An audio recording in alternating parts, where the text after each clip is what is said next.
যে সকল মহিলাদের জরায়ুর দুর্বলতা, আর এই জরায়ুর দুর্বলতা হলে যে সমস্যা হয় মাসিকের সময় অতিরিক্ত রজস্রাব হওয়া, তাদের ক্ষেত্রে যে মেডিসিনটা আমরা ইউজ করব এখানে, সেই মেডিসিনটির কথাই বলবো।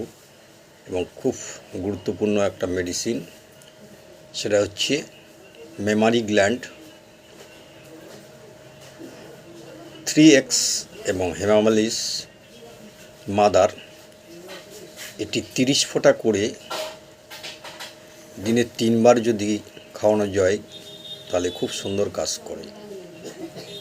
এ সকল মহিলাদের এছাড়াও আছে ক্যালকোরিয়া 4 12X এবং ফেরাম্পস 3X যদি পর্যায়ক্রমে খাওয়া যায় দিনে 4 বার, তাহলে কিন্তু খুব সুন্দর কাজ করে। তাহলে যে সকল মহিলাদের এই যে অতিরিক্ত রজস্রাব এবং রজস্রাবে যে সমস্যাগুলি থাকে, সেই সমস্যাগুলি দ্রুততর নিরাময় হবে। থ্যাংক ইউ, ধন্যবাদ।